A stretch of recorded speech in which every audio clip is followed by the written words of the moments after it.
maybe like the Born Identity, she will fail completely And go off the grid. and go off the grid. Maybe So- Tommen will be with the Sparrow. Maybe we'll feel guilty. See something like, Hi everybody. Hi Tamar. and So we are predicting Game of Thrones episode 7. Episode 7 is coming really soon. The season is winding up. So let's start at the north with Sansa. We can see Sansa at the Mormonts, at the Glovers, being tested. And we hear her saying, I will always be a Stark. so she's on a mission now to unite the North. And from the trailer, it seems like she's defending herself. Like she's apologizing for something. I had to do it to survive. Right. So maybe they will confront her About the fact that she first went with the Lannisters, Right. and then now she's Again with the Lannisters, with Tyrion. and then now she's married to one of the Boltons, which are responsible for the Red Wedding, Right, for in the which the demise of the Mormont Starks. also lost people there, and Right. Glovers lost people there. Right. So now you come from outside, telling us to join you in your fight to what? Right. And so she will have to prove something that she's still a Stark. And Sansa, unlike her brothers and sisters, she's not really a northerner. There's not like a northern feel to her. She grew up in Winterfell, but she's more like her mother's daughter. Like she has Right. the Tally inside of her. Right. She likes Pretty things. pretty things. Fashion. Yeah. She really wanted to go to King's Landing. Right. She really wanted because I don't really belong here with this Right. riffraff in the cold with the big castle. I want to be in the city, in The center- court. in the court, in the center of things, Right. where all the celebrities are. But now, beside Rickon, she's like the only remaining Stark, as And now she owns it. She wants to be a northerner. Yeah. So it's story-wise, she wanted to leave the north to go to the south, being like in the center of things. But now, and she did what she had to do in order to survive. But now, in order to win, Now she understands. she needs to go back to her northern roots Right. and to reestablish this part in her identity. Right. So it's like complete full circle. Okay. It's very nice. Maybe the way they will get the Mormons to support them is with Jon's sword, Longclaw, that Mormont Senior gave to him. Yeah, the family sword. Family sword. So they say, okay, you saved our father, you fought with our father, we are with you. Yeah. But with the Glovers from the trailer, we get the sense that it will be a little bit more difficult. Yeah, we saw someone signing a letter, in Sansa Stark, like signed by Sansa Stark with the Stark sigil. And it said, fulfill your... Yeah, so maybe fulfill your duty. Now I am the last surviving adult Stark, Right. so fulfill your duty. Right. Follow me. Pledge your sword to me. Don't forget your vows. The North remembers. So this little bird is now talking to all the lords, the high lords in the north, and telling them, swear your allegiance to me. Sansa Stark, remember where she started. It's an incredible journey. We also saw from the trailer a speech by Tormund Giantsbane. Giantsbane. Like, he died for us, Jon. for our sins. He was up on a cross for 3 days. You're confusing Game of Thrones with the fan fiction. Yeah. Right. Okay. So maybe there is like this drama between the wildlings and the northerners. Right. Like, another step in overcoming old feuds. Maybe they will be insulted by some northerner lord. Yeah. And they will say, what the fuck do I need this for? Yeah. You need to fight for him. Very interesting that Tormund is giving the speech. Right. And Not Jon. he'll have to create a new loyalty for Jon by the wildlings. Personal A loyalty. personal loyalty, yeah. Right. Maybe even a mythical one. Right. And then we Because, see... don't forget, Jon died. They checked the wounds. We also saw, like at the very last part of the trailer, Davos is pitching Sansa to some lords. He's very good at pitching higher lords. You remember how we pitched Stannis in the Bravos Iron Bank? They were about to tell him to go away. No, this is guy's the main guy. Then he pitched Jon at the wall, and now he's pitching Sansa. Yeah. He's like the perfect lobbyist. Yeah, great lobby. And he's also a very good salesman. That's like salesmanship 101. He's rushing them to make a deal. Come on, the White Walkers are coming. You have to close the deal. Now, tomorrow it won't be available. Tomorrow we die, so pledge today. Remember, he was a smuggler, so there probably were a few instances in which he had to talk himself out of trouble. Right. Okay, so let's go to the Ironborn, right? See Yara and Theon talking about going to Daenerys and getting her to help them reconquer the Iron Islands. Yeah. Sounds very, very boring, a Yeah. very boring plan. Their whole story is off. Just Yeah, off. we can only speculate, with the teen Yamaka.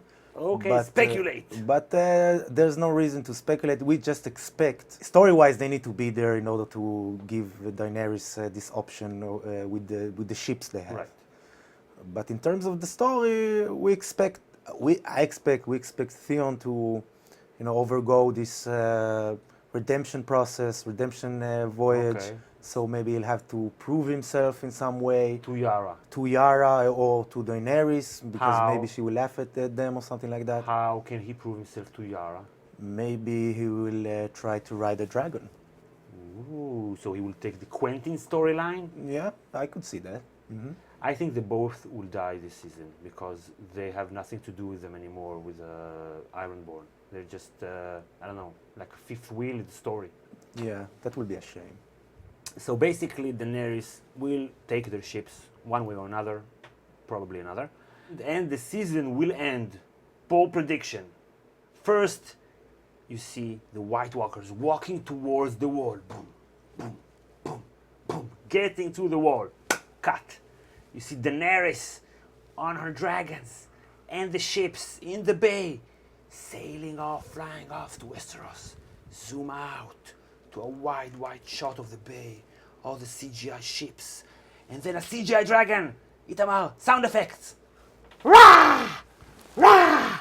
She's going off to Westeros, finally after 6 seasons. Black! End of season. Or is it? Then you go to the Citadel, to the Maesters. Sam is walking. And then a Maester tells him, who do you think killed the dragons the last time? So right after you see the dragons at their glory, somebody's trying to kill them. Boom, end of season, bold prediction, put it on the board. I don't see it. But it's a nice way to end the season. Yeah. So let's stay in Meereen. Tyrion, right? He's not in the episode again. He's not in the trailer. I think he should be in the episode. He deserved it. He deserves it. I have to say I'm very disappointed with the way they handled Tyrion in the show, generally. Oh. For me, he's the main character of the story. Most interesting character. He's the most, in the books, his episodes are the most enjoyable. Right. You learn a lot about the world, Right. history, politics, Right. intrigues. He's And he's witty and funny. he's witty and funny, yeah. And here, he is in Meereen. It's a very interesting development for him to learn how to rule a city that he doesn't know. So they had everything to make it a good season for Tyrion. One of the main themes of this story for me is this like a story about underdogs. And he's the ultimate underdog in the story and in this world, and it's a shame that they don't focus so much on him. You're still talking? Okay, so back to Westeros, on to the Riverlands. The Freys, the Jaime Lannister, the Blackfish, the Tullys, they're all outside of Riverrun, which Blackfish, Caitlyn's uncle, has retaken from the Freys that had betrayed him in the Red Wedding. Yeah. And we see him face to face with Jaime straight off the books. Negotiating. Negotiating. Jaime will expect him to surrender, and he will probably will threaten him, showing him his nephew, surrender or we'll kill him, and Blackfish will be like with a poker face, I don't care. It's very similar to the books. Right, and this castle can withstand a siege for a long time, Yeah. it said in the books. It's almost impossible to overtake it, Right. because it's on a crossroads of rivers. Right, and high walls and the like. Jaime will have to show some diplomacy skills, Right. which is new for him. Right, because up to now during the season he was very vengeful and angry and petulant, and now we'll have to be wise. We see Bronn with him. Right. So we got Bronn back, Bronn hype. Okay, so what will Bronn do? I still expect Jaime to find out about Cersei's, sexual adventures with the other members of the family, who are not Jaime. Okay. That's why I said other. Okay. And So- he left King's Landing still without knowing about this little tidbit. Okay. So maybe Bronn, who knows the He inside knows. from his time working with the other brother, with Tyrion. Right. So maybe we'll mention it like off the cuff, and we'll be like, "I thought you knew that. Everyone knows that." And Jaime will be like, "Wah, wah, wah, wah. "Fuck you, Cersei!" Okay, so I have a different scene in mind. I think that Jaime will want to negotiate with the Blackfish, and Bronn will tell him, "Come on, let's just kill everybody, kill them all." And Jaime will tell him, "You don't know anything about the world. You don't understand. You're just a simple killer." And so, "I am a simple killer. Your sister fucks your cousin, and you don't know anything about it. Walk away." And Jaime. Wah, wah, wah. So we agree on the wah, wah, wah. Yeah, yeah. For sure, when this moment happens, no matter how it happens, there will be a confirmed. Confirmed.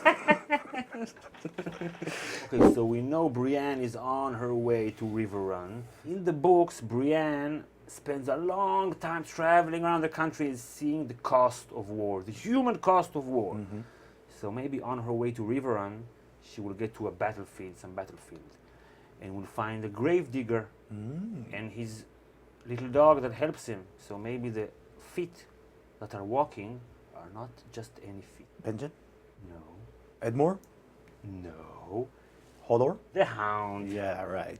So she will meet the combination from the books of Septon Meriband and the blah blah brother, elder brother, right? And probably she will ask him, "What's going on here?" And he will say that they're just picking up bodies. And we know about the actor, great actor, Ian McShane, Ian McShane. aka Swearingen. Sweden, San Francisco cocksucker. Septon Meriband is the one that gives beautiful speech in the books. So I can definitely see Ian McShane does it. Maybe he's a little bit tipsy. Okay. I just learned this word. So we'll be like a little bit drunk and say, "Yeah, this you see all that, you know, this is what happens when the nobles fight each other, and who pays the cost. This is all the body. Fuck it out. Gravedigger, come here. Camera on his feet. The Hound. Boom. Confirmed. Called it. So what role will Sandor Clegane, the Hound, play in this season? It's episode 7, 4 episodes to go. Clegane Bowl? Yeah. I was against the Clegane Ball. I wasn't hype about it. I thought it was a good arc for the Hound to finish his story. It's like this Buddhist monk Right. that died on the river, like it says in the book, and gave up his violent side and just, Right. I don't know, swore a vow of silence or something like that. That would be a good arc from a very angry man that hates the world. But the Clegane Bowl could also work. Yeah, now I could see a Clegane Bowl in the sense that he will be the champion of the faith, Right. of the people. If he's with the Septon that revived him or healed him or whatever, so he's now working for the faith. He could be a soldier for the faith. Yeah, and he's a good dog. He obeys. So just change the master. So So he that was- fits with his character, what we know about his character. And in terms of his story, his all anger and, hateful feeling towards the world has a lot to do with his face that was deformed by his brother Burned. pushing him into the fireplace, Okay. And if he will fight his brother is an undead. Okay. And the way you kill undead in this story is by burning them. So, Clegane Bowl,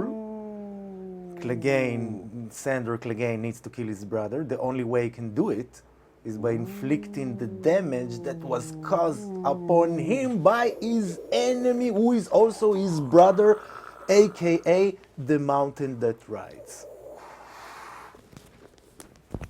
And we know that he hates nothing more than knights and Yeah. nobles and lords. Maybe he will be part of the faith and the faith militant, turning from like social justice warriors into a crazy mob that will be out to kill the lords. Yeah. And he will, I don't know, you get what I mean. Yeah, it will be the revolution that devours itself. Right. Something like that, yeah. This is what I meant.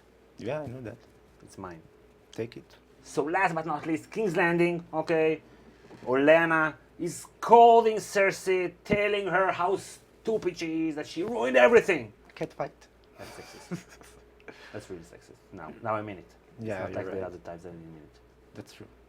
Finally, someone confronting Cersei and giving her the truth. Keeping it 100. Keeping it 100, yeah. She's really stupid. Almost every political decision that she made was stupid. Maybe except from killing her husband, maybe. Right. So then she let her son kill Ned and start a war. And then she armed the Faith. Yeah. And then she let her other son side with the Faith. Yeah, she's stupid. And finally, Olenna will tell her that, and it will create a divide. If we thought that maybe there is this common interest between these families that is developing, now it's already broken. No more. And she doesn't have Jaime on her side now. Right. And she said in the last episode, we two are the only two people in the world. So she's alone by herself. He can't defend her. So shit is going to happen in King's Landing very soon, even though on the surface of it, the situation is quiet because the Faith and the Crown are together Aligned, right. again, and But no there one is a needs trial to. looming. Yeah, but there's a trial looming. So shit is going to happen to hit the fan, the proverbial fan. So I can definitely see the Tyrells at some point say, "Fuck it, we don't need it. Let's go back to High Garden, smell some flowers." You know what I'm saying? It's a flower. Some flowers, no way. You think it's called High Garden by accident? Smoke weed every day. So maybe instead of a Clegane boat, it's a theory by some of our viewers, maybe the High Sparrow will appoint Tommen to represent the Faith against the Mountain, and Cersei will, through her avatar, the Mountain, will kill her own son. And then she will go back to the Red Keep, bar the doors, and tell the pyromancers, burn them. Burn them all. And the only thing missing there for me would be Jaime. If he were by her side then, he would kill her, thus also closing the circle, going full circle with after he killed the Mad King who wanted to burn them all, and being the Valonqar. Okay, not gonna happen. So if you enjoyed the video, please click like. Your likes are very helpful. Thank you. And if you want to get all our videos, 3 of them every week, we have another one dedicated to the High Sparrow. It's a very interesting one coming up on Saturday. So subscribe to get all of those. And if you want to sponsor our channel and help us grow and sustain it, right? There's a link in the description. We've gotten a lot of new patrons. So thank you very much, and thank you to the patrons that are credited here. If you want to learn more about the Mad Kings in the story and history, is Cersei a Mad King, or maybe it's Daenerys? This is a video about that. And click here for predictions, season 6 predictions about Clegane. Compare it to Omar Little if you know The Wire. So here they are. And we'll see you all next time. Bye everybody!